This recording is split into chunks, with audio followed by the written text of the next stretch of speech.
अस्सलाम वालेकुम स्टूडेंट्स। आज हम एमसीक्यूज करेंगे फर्स्ट ईयर मैथ्स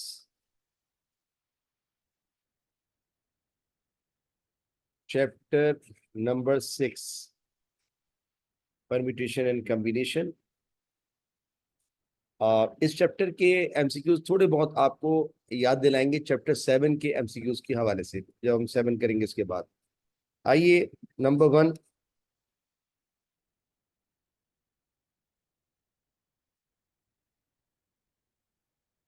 बेसिकली लिखा हुआ है कि if n is 0 then n+1 factorial upon n factorial is what. बेटा, मैंने आपको चैप्टर 7 पढ़ाते हुए बताया था कि n फैक्टोरियल का फॉर्मूला होता है n, ठीक है, n+1 फैक्टोरियल या n n n+1 n+2 factorial. Sorry बेटा, मैं गलत देखिए, n n-1 factorial. n factorial formula होता था n n-1 n-2 factorial and so on. अगर मैं 5 लिखूं यहाँ पर तो आप लिखते थे 5 और 5 × 4, क्योंकि 5 में से 1 गया 4 और 5 में से 2 गया 3, ठीक है, उसके बाद फैक्टोरियल। तो ये तो आपको याद होगा, मैंने फॉर्मूला बताया था n फैक्टोरियल क्या होता है, n × n-1 फैक्टोरियल, ठीक है। लेकिन ये भी बताया था कि 0 फैक्टोरियल 1 के बराबर होता है। बताया नहीं था, मैंने ड्राइव भी किया आपके पास चैप्टर 7 में, जब मैं आपको 7.2 और 7.3 करा रहा था, बल्कि 7.2 करा रहा था और आखिरी सवाल बड़ा सवाल करवाया था a+b⁴ वाला। तो उसके अंदर मैंने 0 फैक्टोरियल 1 कैसे होता है मैंने ड्राइव करवाया था, ठीक है। अब आप याद रखिएगा 0 फैक्टोरियल 1 होता है। वो कह रहा है इस फॉर्मूले में आप n की जगह 0 रखिए, तो आइए रखते हैं n की जगह 0। आइए वर्किंग देखते हैं, 0+1 फैक्टोरियल अपॉन 0 फैक्टोरियल, ओके। उसके कहने पर n 0 रख दिया। अब बताओ 0+1 फैक्टोरियल क्या होता है, 1 फैक्टोरियल अपॉन, आपको बताया 0 फैक्टोरियल क्या होता है, यहां से बताइए 1 1 factorial, 1 1 1 upon 1 and it is equal to 1। ये इसका आंसर हो, ठीक है। इसकी वैल्यू आपके कहने पर n0 रखकर हमने निकाल दी 1। आइए सेकंड एमसीक्यू देखते हैं इसका। वो कह रहा है probability of getting 7 in throwing throwing a dice is what। बेटा, आप डाइस समझते हैं? जब आप लूडो खेलते हैं तो आप डाइस को हिलाते हैं और डाइस को फेंकते हैं। वो होता है 6 साइड वाला, ऊपर होती है साइड, नीचे, और 4 इधर होती है। एक 1 होता है, डॉट लगा होता है, वो 1 कहलाता है। फिर 2 डॉट होते हैं, 2, फिर 3 डॉट, फिर 4 डॉट, फिर 5 डॉट, और मैक्सिमम कितने होते हैं, 6 डॉट। अगर आपने लूडो खेला, और सबने खेला होगा बचपन में और अभी भी खेलते होंगे, तो आपको पता है कि लूडो के अंदर जो स्क्वायर होता है, जो डब्बा होता है, उसके ऊपर डाइस पे ऊपर 1 होता है, फिर 2 होता है, फिर कहीं 3 होता है, फिर 4 5 6, और मैक्सिमम कहाँ होता है 6 तक। क्या उसके अंदर आपने 7 देखा है बेटा? 7 के ऐसे देखें, एक खाना यूं होता है, फिर उसके बाद 2 यूं होते हैं, फिर 3 यूं होते हैं, ऐसे होता है 3। फिर आपको पता होगा 4 ऐसे होते हैं, फिर 5 में ऐसा होता है, और 6 में फिर आपको पता है 1 2 3 4 5 6 ऐसे होते हैं ना। तो मेरे बच्चों बताओ, 6 के बाद 7 देखा आपने आज तक उस डाइस के अंदर? नहीं होता। तो इसके वो कहते हैं प्रोबेबिलिटी क्या है, चांस क्या है 7 आने के? तो कहना 0 चांस है, आ ही नहीं सकता, क्योंकि उस स्क्वायर में मैक्सिमम जो है वो 6 होता है। मैक्सिमम जो हर एक चाहता है कि 6 आ जाए, है ना। तो 7 तो है ही नहीं, 8 तो है ही नहीं, 6 के बाद है ही नहीं। तो कह रहा था what is the probability of getting 7 in throwing A dice. तो हो ही नहीं सकता, तो 0 चांस, नो प्रोबेबिलिटी, ठीक है। तीसरा देखें, कहता है दी फैक्टोरियल फॉर्म। ये आपको बिल्कुल ऐसे लगे जैसे 7 चैप्टर पढ़ा रहा हूं ज्यादातर। Factorial form of 12 × 11 × 10 is what. देखो बेटा, सिंपल सी बात है। फैक्टोरियल फॉर्म ऐसी होती है, जैसे आपने लिखा 10 फैक्टोरियल, है ना, जैसे 2 फैक्टोरियल, ये होती है फैक्टोरियल फॉर्म, या 5 फैक्टोरियल, ठीक है। तो ये 10 फैक्टोरियल बेटा वो कहते हैं इसकी फैक्टोरियल फॉर्म बताओ क्या हो। तो मैं आपको आसान तरीका बताता हूँ। बताओ ये 12 से शुरू हुआ, 12 से गिरा 10, कम हुआ 11 से गिरा 10, ठीक है 12 11 10। अब बताओ 12 11 10 के बाद क्या आना चाहिए था, एक रफ पेज पे दिखाते हैं। बच्चों ने बोला सर 12 इंटू 11 इंटू 10 के बाद क्या आना चाहिए 9, क्योंकि डिक्रीज होता है एक। देखिए इस फॉर्मूले के तहत ये एक कम होता है। अगर यहाँ 12 लिखा तो 12 माइनस 1 11, अगर यहाँ 12 लिखा तो 12 माइनस 1 11, और 12 माइनस 2 10, एक कम होता जाता है। तो बताओ अगर आपसे पूछा जाए कि इसके बाद क्या आएगा, तो 10 के बाद क्या आएगा 9, और 9 से आगे वो जा नहीं रहा तो 9 पे फैक्टोरियल। ठीक है, अब ये कहां तक रुका है 9, है ना बेटा, कहां तक रुका है 9। तो आपने जाना भी 9 तक है, जितना यहाँ रुकते हैं उतना नीचे लिखते हैं। याद है आपको फैक्टोरियल फॉर्म में जितना वहां अब आप मुझे बताइए, याद है मैं कहता था 12 को घर तक पहुंचाओ, और ठीक है उसके बाद वही चीज नीचे घर तक पहुंचाता था 1 तक। अब आप मुझे बताइए जब आप इसको लिखेंगे तो 9 फैक्टोरियल से 9 फैक्टोरियल क्या हो जाएगा, कैंसिल, है ना। तो बताओ यही बच जाएगा ना शक्ल। तो बताओ इसमें इसकी फॉर्म क्या बनेगी, ऊपर आएगा 12 फैक्टोरियल और नीचे आएगा 9 फैक्टोरियल। तो पूछे कैसे, कहना 12 फैक्टोरियल खोलिए, कहां तक खोलेंगे ये बताएगा 9 तक। तो 12 इंटू 11 इंटू 9, और 9 पे इसलिए रुक गए कि अगर आप बेवकूफ होंगे जो उसको खोलेंगे, तो अगर आप खोलेंगे तो आपका टाइम जाया जाएगा 9 के बाद 8, 8 के बाद 7, सॉरी 8 के बाद बेटा 7, खाम खा में टाइम जाया करें 6, फिर 5, फिर 4, फिर 3, फिर 2, फिर 1, और फिर 9 को भी घर तक पहुंचाएंगे 9, फिर 8, फिर 7, फिर 6, फिर 5, फिर 4, फिर 3, 2, फिर 1, है ना बेटा, एक ये रहा। तो आपका टाइम जाया हुआ ना, इतने सारे आपने लिख के कैंसिल कर दिए, बचा तो वही ना, बचा तो वही। लिहाजा इसकी फैक्टोरियल फॉर्म में आपने क्या रखना है, एक पीछे 10 पे रुका है तो आप 9 पे चले जाए, 9 पे रुको तो आप 8 पे चले जाए, 5 पे रुको तो आप 4 पे चले जाए, और वही नीचे लिख दें। ये दोनों कैंसिल हो जाएंगे और ये बच जाएगी, ये बच जाएगी शक्ल। अगर इसको खोले तो बेटा मैंने खोल के दिखा दिया, 12 को घर तक पहुंचा दिया, 9 को घर तक पहुंचा दिया, कैंसिल हो गया, ये आ गई देखें। ये इसीलिए आई ना कि मैंने सही बंद किया है। ओके, तो ये फैक्टोरियल फॉर्म है, और ये काम हमने 7 चैप्टर में बहुत किया था। अच्छा वो कह रहे हैं if two independent events A and B occur, जाहिर होते हैं occur in P and Q ways। यानी एक इवेंट है, एक A वो अकर होता है P दफा, और एक इवेंट है B वो अकर होता है Q दफा, रिस्पेक्टिवली बिल तरतीब। रिस्पेक्टिव मतलब है A अकर हुआ, A इवेंट अकर हुआ मेरे बच्चों, ए इवेंट अकर हुआ P दफा, और बी इवेंट अकर हुआ Q दफा। मिसाल तौर पे एक आपने डाइस रोल किया एक दफा P दफा, और एक क्वाइन आपने टॉस किया, क्वाइन टॉस किया मिसाल तौर पे 2 दफा में या 1 दफा। तो ये हमने कहा ए जो है वो एक इवेंट है, डाइस लूडो खेलते हो डाइस को 1 दफा P दफा, अब P 2 दफा भी हो सकते हैं, 3 दफा भी, आपने 3 दफा चला बारी को। और हमने बी ले लिया क्वाइन, क्वाइन को टॉस किया हमने 1 दफा भी कर सकते हैं, 2 दफा भी, तो ये क्यू दफा ये अकर हुआ, ठीक है respectively. Then number of ways, बेटा एनओ का मतलब number, number of ways that both, number of ways that both events can occur is what. बेटा एक इवेंट ए था जो P दफा कर हुआ, और एक इवेंट बी था जो Q दफा कर हुआ। तो इसको अगर कोई निकालना चाहे तो P क्रॉस Q निकालते हैं बेटा। यानी ये वाला अगर ये मिसाल तौर पे हमने, मैं एक मिसाल दे रहा हूँ, हमने डाइस को रोल किया 2 दफा और हमने कॉइन को टॉस किया 3 दफा, तो इस तरह लिखा जाता है। ये इसका नंबर ऑफ वेज है, ठीक है, ये नंबर ऑफ वेज है 2 into 3। तो P इंटू क्यू 2 3 6, यानी P इंटू क्यू तो मल्टीप्लाई नहीं होगा। आइए पांचवा देखते हैं। असल में पांचवा और छठा जो है डेफिनेशन है, क्योंकि ये इसमें चैप्टर में इस्तेमाल होता है परम्यूटेशन एंड कम्बिनेशन। खैर आइए जरा ये डेफिनेशन याद कर लीजिएगा। An arrangement of N objects to some definite order is called dash. बेटा याद रखिएगा जिसमें डेफिनाइट ऑर्डर हो ऐसी अरेंजमेंट करें।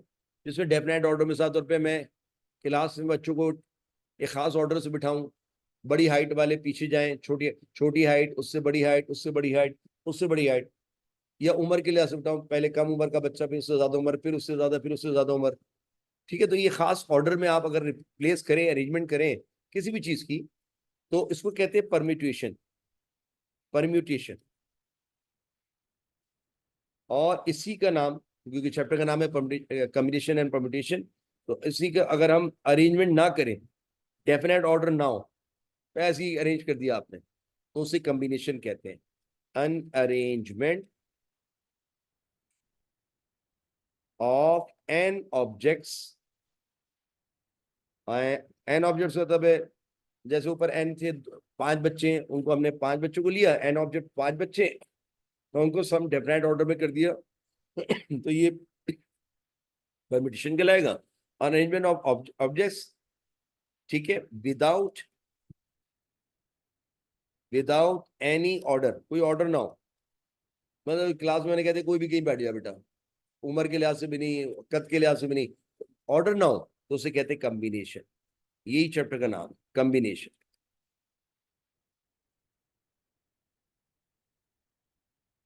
ठीक है, चैप्टर का नाम है परम्यूटेशन एंड कम्बिनेशन। तो ऑर्डर होगा तो परम्यूटेशन, ऑर्डर नहीं होगा तो कम्बिनेशन। ये डेफिनेशन है, अगर पूछ ले तो आप लिख के आ जाएंगे क्या है। कहता है दी नंबर, अब बेटा नंबर को मैं एनओ लिख देता हूँ, ठीक है, आप पूरा लिखें NUMBER। The number of permutations, the number of permutations of the letter committee. बेटा कमिटी की स्पेलिंग ये होती है ना, CUMMITTE, committee is what. Permutation इसको कैसे लिखेंगे, तरीका बताता हूँ, बड़ा आसान।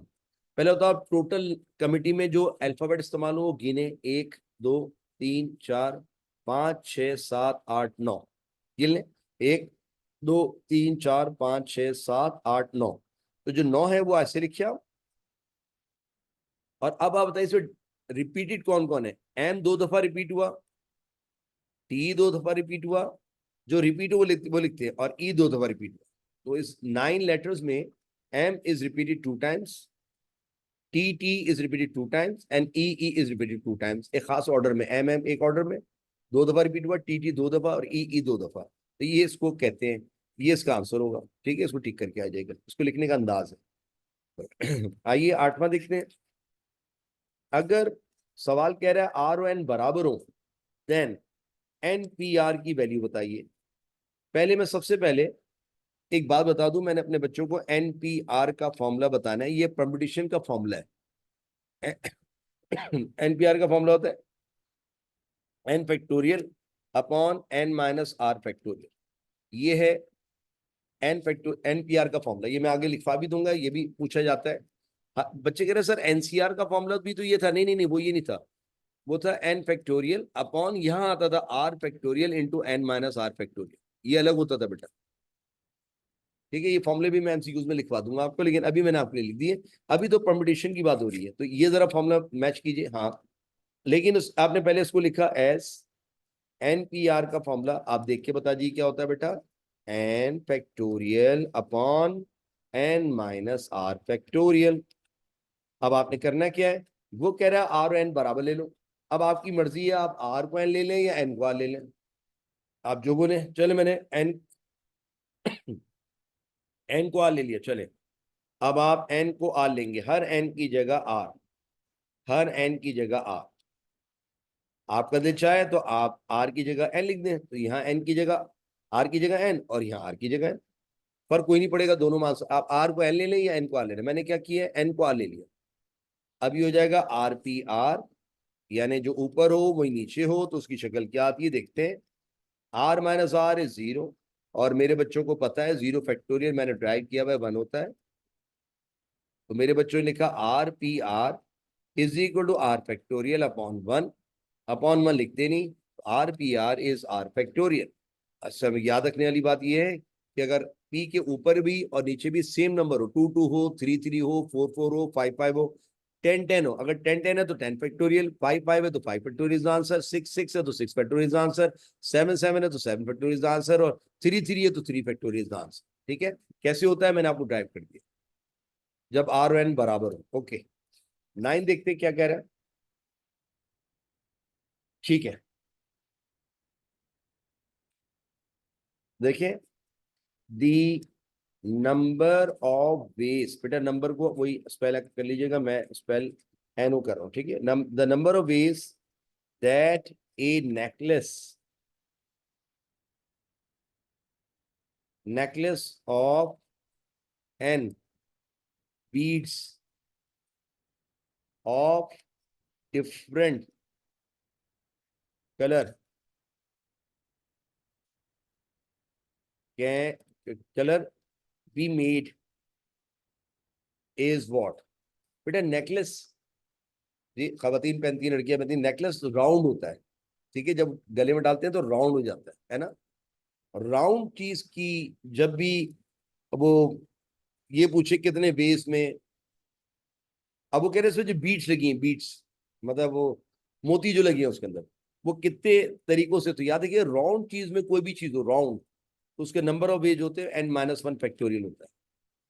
क्योंकि जब आप राउंड होता है ना तो पहली टर्म को हटा देते हैं, मिसाल तौर पर इसमें 100 है, पहले को हटा दे, पहले तो आ गया ना, बाकी 99 भी ले लीजिए, तो 1 तो है, पहला तो लिया उसके बाद 99, तो अगर n 100 है तो n-99 फैक्टोरियल खोल लीजिए, आंसर आ जाएगा। तो राउंड चीज का जब भी पूछे कितने तरीकों से वो बीड्स लग सकती हैं, कितने तरीकों से लोग राउंड टेबल में बैठ सकते हैं, वो यही होता है। ठीक है, राउंड जब भी आ जाए तो आपने ये याद रखना। 10 कहता है when A dice is rolled and coin is tossed, all possible all possibilities all possibilities outcome, या all possible outcomes लिख लें ज्यादा अच्छा, और all possible outcomes are, एक मिनट जाओ, ऑल पॉसिबल, पहले बताओ डाइस और क्वाइन। डाइस को आप अगर रोल डाउन करें तो उसके कितने कितने हिस्से होते हैं, अपर छत, जमीन और 4 दीवारें, 6, तो ये होगा 6 दफा। डाइस के अंदर 6 पोर्शन है। लेकिन क्वाइन अगर आप टॉस करेंगे तो या तो टेल आएगा या हेड आएगा, दो, तो 6 × 12 इज द आंसर। क्योंकि डाइस में बेटा 6 तरीकों से आप 1 भी आ सकता है, 2 भी आ सकता है, 3 भी आ सकता है, 4 भी आ सकता है, 5 भी आ सकता है, 6 भी आता है। जब आप लूडो खेलते हैं तो 1 भी आता है, 2 भी, 3 भी, 4 भी, 5 भी, तो 6 आ सकते हैं और आउटकम आ सकते हैं। और क्वाइन के 2 आउटकम होते हैं, एक टॉस करेंगे या तो हेड आएगा या टेल, तो 6 × 12 this is the right answer. 11वां देखते हैं, कहता है इफ 2 इवेंट्स, यानी मिसाल तौर पे एक इवेंट है डाइस को रोल करना, और एक मिसाल तौर बी बी हमारे क्वाइन को टॉस करना, हैव इक्वल, जुमला सुनिएगा, have equal chance of occurrence. अगर दो चीजें आप कर रहे हो कि इक्वल चांस हो आने के, दोनों बराबर हो, हालांकि ये नहीं हो सकता बेटा क्वाइन तो दो रुख वाला होता है, वो 6 नहीं, वो ऐसी चीज ले लीगा कि ये भी 2 हो, वो भी 2, ये भी 3, ये भी, तो अगर इक्वल अकरेंस आ जाए then the events are dash. इसको बेटा इक्वल से ले लेना, अगर इक्वल होगा तो उसको कहते हैं इक्वली लाइकली, ये इसका नाम।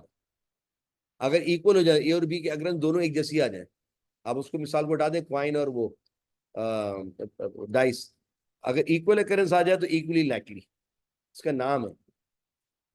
आइए 12वां देखते हैं। दी प्रोबेबिलिटी, यानी chance of getting the tail in a single toss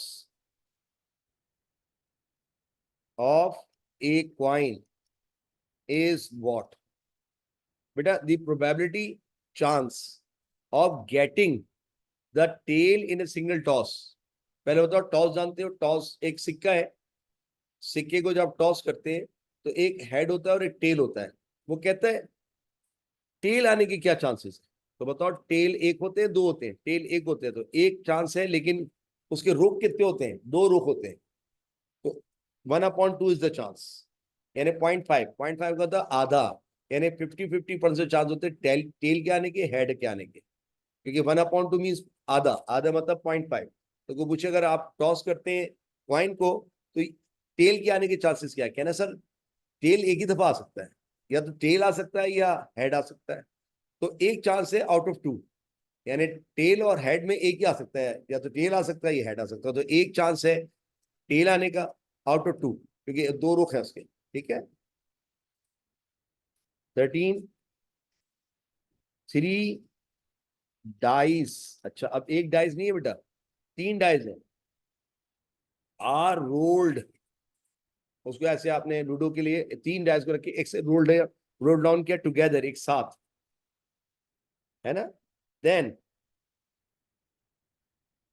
number of, उसकी जो नंबर ऑफ चांसेस क्या है बेटा? आप बताइए कितने डाइस है? 3 डाइस है। एक डाइस में टोटल शक्लें कितनी है? 6 शक्लें। डाइस होता है ना, एक छत, एक जमीन और 4 दीवारें। अगले भी एक एक हो गया, दूसरा और तीसरा। इसको अगर आप मल्टीप्लाई कर लें तो 216 चांसेस है, number of chances of getting. तो बेटा 6 6 6, अगर आप उसको रोल डाउन करें एक दफा फिर दो दफा, तो 6 6 6, 216 दफा उसके पेयर बन सकते हैं।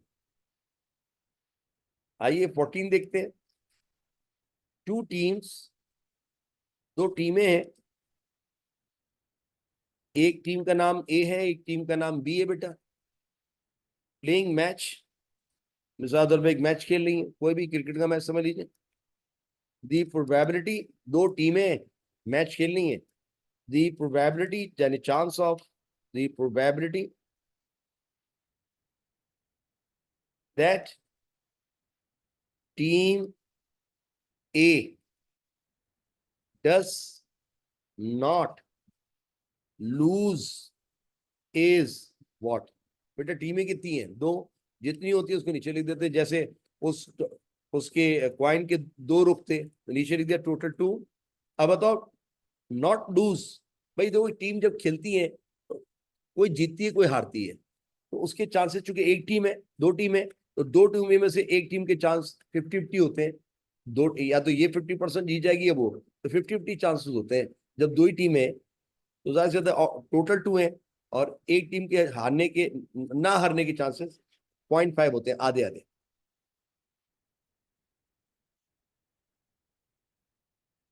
कहते हैं if NC6 is equal to NC12, then N equals to what? Equals to what? बेटा आपको अगर याद हो, एक छोटी सी बात बताता हूँ।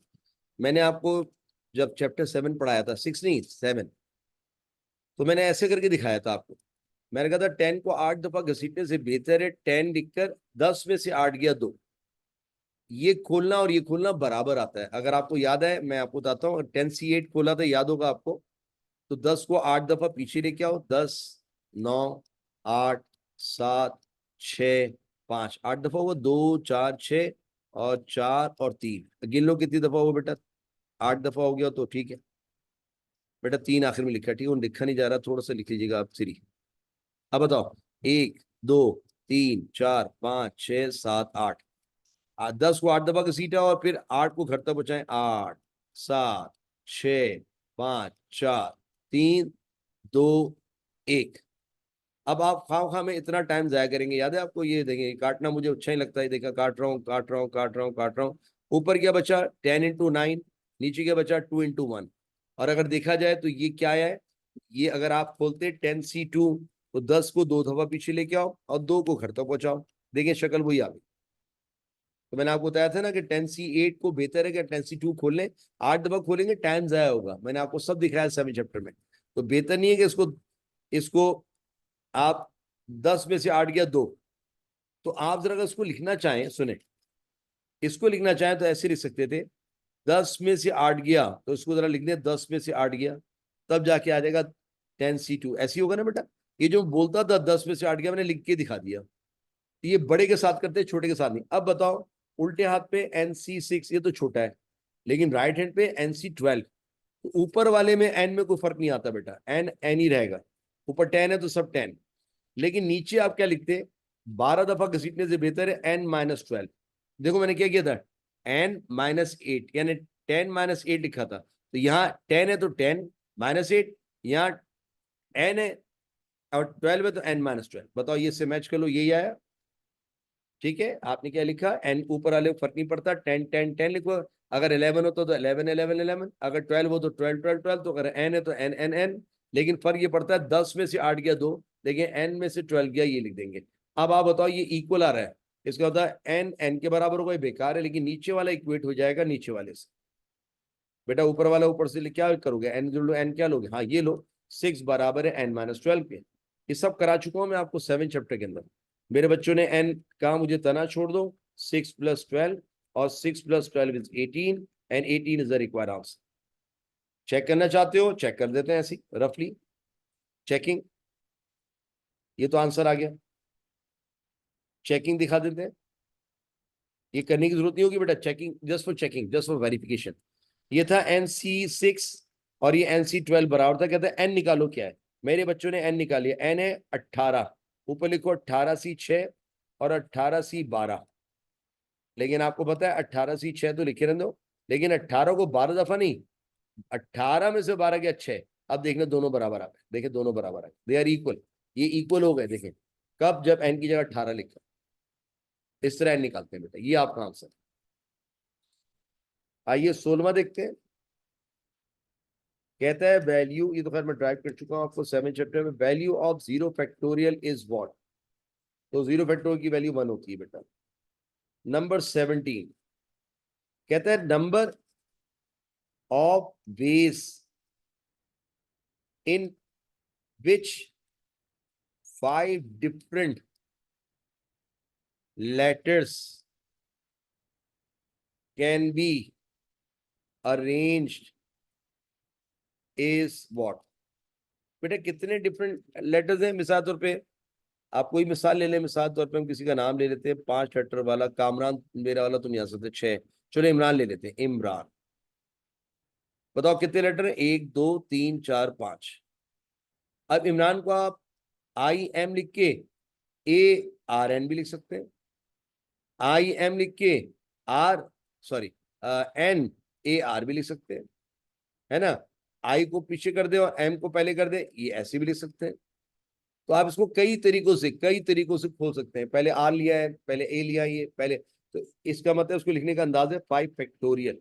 जितने लेटर होते हैं उसमें फैक्टोरियल लगा दिया करें, ये इसका आंसर होगा। और अगर आप 5 फैक्टोरियल खोले तो 5 × 4 × 3 × 2 × 1, ऐसे बता रहा हूँ, खोलिएगा नहीं, 5 4 3 2 1। अगर उसका ऑप्शन दे दिए नंबर में तो 5 4 20, 23 60, 62 120, 120 दफा इस 120 टाइप पे लिखे जा सकते हैं, लेकिन आंसर इसका ये हो। अगर एग्जामिनर ने 5 फैक्टोरियल लिखा तो ये, और अगर 120 लिखा तो बेटा 120 को टिक कर दिया, क्योंकि 5 फैक्टोरियल होता ही है 5 4 20, 23 60, 62 20, 120 120 120। यानी आप इस नाम को 120 अंदाज से लिख सकते हैं। आप कभी टाइम मिले तो लिखिएगा इस तरह, पहले आई लिख दिया, फिर एम लिख दिया पहले, फिर आई बाद में लिख दिया, फिर आर पहले लिख दिया, फिर एम लिख दिया। 120 तरीकों से लिखा जा सकता है इमरान का नाम। 18 कहते हैं number of ways in which 7 boys can be seated around A round table. अरे मैंने तो पहले नेकलेस में बताया था आपको, नेकलेस में अगर कोई चीज राउंड हो तो आपने क्या करना है, जो भी दिया जाए उसमें से 1 माइनस करके फैक्टोरियल दबा देना। ये है नंबर ऑफ बेस। आपको याद है वो बीड्स वाला सवाल मैंने कराया था अगर नेकलेस के अंदर, तो हमने देखा था वो कितने बीड्स हैं, वो तो N-1 कर दिया था। तो ये 7 है तो 7-1, राउंड टेबल हो कुछ भी हो, आपने जो लिखा हुआ उसमें से 1 माइनस, वहां N बीट्स थे, N-1, या 7 है 7-1, 8 है तो 8-1 फैक्टोरियल, राउंड की बात हो तो। ठीक है, इसको ऐसे लिख सकते हैं, या हो सकता है एग्जामिनर आपको 6 फैक्टोरियल दे दे, ये दोनों ही ऑप्शन है। अब ये डिपेंड करता है एग्जामिनर आपको क्या दे रहा है। ऐसे नहीं कि 7-1 दिया और 6 दिया तो आप लिख के ना आए। 19 कहता है value of 5 factorial upon 2 factorial into 2 factorial is what. आइए सॉल्व कर लेते हैं। 5 फैक्टोरियल 5 को घर तक पहुंचाओ, 5 4 3 2 1, 2 फैक्टोरियल 2 1, फिर 2 2 1, ये और ये कैंसिल, ऊपर ये 2 1 2 2 बेटा, 5 2 10, 10 3 30, 30 इज द रिक्वायर्ड आंसर। ठीक है, ये तो खैर कोई इशू नहीं है, ये सब आप पढ़ चुके हैं माशाल्लाह। 20 वैल्यू ऑफ, थोड़ा सा चेंज कर दिया, value of 5 factorial upon 3 factorial into 2 factorial. आइए सॉल्व कर लेते हैं। 5 को घर तक पहुंचाओ, 5 4 3 2 1, घर होता है 1। 3 को घर तक पहुंचाओ, 3 2 1, और 2 को घर तक पहुंचाओ, 2 इंटू 1, ये पूरा पूरा काट दो। ये 2 1 2 2 5 2 10, 10 इज द आंसर। इसमें कोई इशू तो नहीं है बेटा? नहीं। वो 6 और 7 तकरीबन एक जैसे लगते हैं। 21, अब मैं आपको वो लिख देता हूँ, जब NPR का फॉर्मूला होता है एन फैक्टर, ये बहुत पूछता है बेटा, N-R फैक्टर। 22 पूछ सकते हैं NCR का फॉर्मूला, ये तो मैं आपको पढ़ा चुका हूँ, एन फैक्टोरियल। फर्क ये होगा बेटा, यहाँ आर लिख दिया करें, are factorial into N-R factorial. ये फॉर्मूले सेम होते हैं, बस इसका इजाफा कर दो तो कम्बिनेशन आ जाता है, और आर हटा दो तो परम्यूटेशन आ जाता है। आइए 23 कहता है the value of NP0 is what. अभी मैंने आपको NPR का फॉर्मूला पढ़ाया, बताइए सब पढ़िए क्या है बेटा। आइए लिख लेते हैं, NPR का फॉर्मूला होता है ऊपर n फैक्टोरियल अपॉन नीचे N-R फैक्टोरियल। अब उसने बताओ n की जगह तो n लिखा है, लेकिन अगर आप गौर से देखें तो r की जगह क्या लिखा है? 0। तो यहां लिखेंगे n की जगह n और r की जगह 0, n factorial upon N-0 is n factorial, ये और ये कैंसिल, इज इक्वल टू 1। तो NP0 का आंसर होता है 1। यानी कोई नंबर, n का मतलब कोई नंबर, 5P0 1, 7P0 1, कोई भी नंबर 10-0-1, 10P0 1, 100 लिख दो, 100P0 1, तो NP0 1, n means any number, और p के नीचे 0 तो इट इक्वल्स टू 1। कैसे हमने ड्राइव कर लिया। 24 value of 5P3 is what. आइए सॉल्व करते हैं। NPR का फॉर्मूला बताइए, n factorial upon N-R factorial. आज इसको लिखेंगे 5P3, n की जगह 5, n की जगह 5 और 3 की जगह r, r की जगह 3। आइए सॉल्व कर लेते हैं। 5 फैक्टोरियल अपॉन 5 में से 3 गया 2 फैक्टोरियल। 5 को घर तक पहुंचा दीजिए, 5 4 3 2 1, और 2 को घर तक जाए 2 इंटू 1, ये और ये cancel, 5 4 20, 23 60 is the required answer.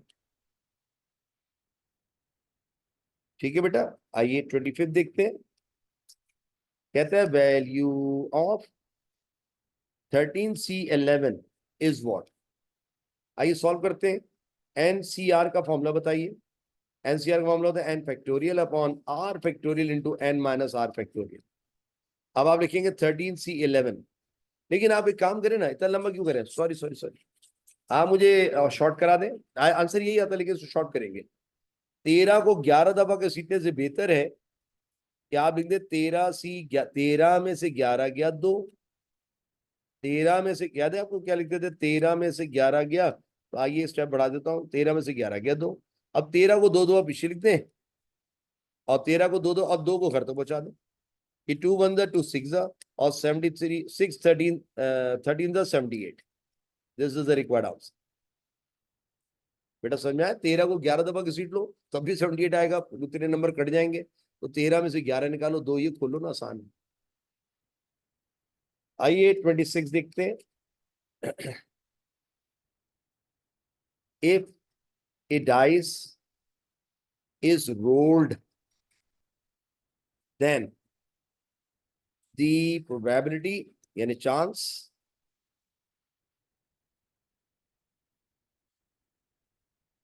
Probability of getting 3 is what? बेटा बताओ, डाइस समझते हैं वही लूडो, उसमें 3 कितनी दफा होगा? एक ही दफा होगा। तो टोटल आउटकम 6, क्योंकि डाइस की शक्ल क्या होती है? एक छत होती है, एक जमीन होती है, 4 दीवारें होती है। 6, 6 में से 3 आने के चांसेस एक ही हैं, और क्या होगा? क्योंकि 3 एक दफा होता है बेटा। डाइस देखिए आपने, एक दफा 1 होता है, एक दफा 2, एक दफा 3। तो अगर वो 3 कह रहा है तो भी 1/6। अगर वो कह रहा है 2 आने के चांसेस, तो 2 भी एक दफा होता है, तो 1/6। अगर कहता है 1 आने के चांसेस, तो भी 1/6। कह रहा है 6 आने के चांसेस, तो भी 1/6। वो 6 एक ही दफा आ सकता है, 6 आउटकम में से एक ही दफा आएगा। आइए 27 देखते हैं। ये उसी तरीके से ए डाइस इज रोल्ड, ठीक है, आप पूरा वक्त खेलते रहें क्या? Ludo. A dice is rolled once, the probability माने chances of getting a number 4 is what? बेटा वही वाली बात, 4 भी अगर आप देखेंगे उस डाइस के अंदर ऐसे एक ही दफा होता है बेटा, तो 6 खानों में से एक दफा आ सकता है। इसके चांसेस है 6 में एक दफा आना। 28 बड़ा अच्छा है, देखिएगा। दी चांस यानी प्रोबेबिलिटी ऑफ विनिंग, जीतने का, ऑफ विनिंग 5 और 4 in a throw of a dice. A dice मतलब एक डाइस है, और डाइस मतलब एक डाइस है, ठीक है। डाइस हुज फेजेस, जिसके face are numbered from 1 to 6 is what? बेटा एक बात बताओ, पहले उसको समझे। वो जो आपने डाइस देखा, उसमें एक में ऐसे होता है, फिर एक साइड पे क्या होता है? 2, फिर एक साइड पे क्या होता है? 3, है ना, फिर एक साइड पे 4, फिर एक साइड पे 5, और एक साइड पे 6। तो 1 से 6 होता है बेटा, नंबर्ड होते हैं, 1 2 3 4 5 6, 6 दफा। अब वो क्या कह रहा है? द चांस ऑफ विनिंग 5, वो बताएगा 5 के क्या चांस है आने के? कहना है 1/6। कोई भी नंबर एक दफा 1/6 भी आ सकता है। 5 कितनी दफा आ सकता है? एक दफा 6 में से। अच्छा, दोनों है वो, ठीक है, दोनों है। और के अंदर और का मतलब होता है प्लस। और 4 आने के चांसेस क्या है? 6 में एक दफा आएगा। अब इसको सॉल्व कर लेते हैं, यानी 5 आने के चांसेस एक है उस 6 में से, और 4 आने के साथ आने भी चांसेस जो है वो 6 में से एक ही दफा है। अब 2 टर्म्स आ रही है, एलसीएम ले लीजिएगा, ये 1+1 हो जाएगा। 1+1 is 2, 2/6, 2 1 2 3 1/3 is the required answer. And this is the end of chapter number 6। ठीक है बेटा, ये हमारे चैप्टर नंबर 6 का एंड हो गया। उसकी तैयारी कर लीजिएगा इंशाल्लाह। Thank you so much.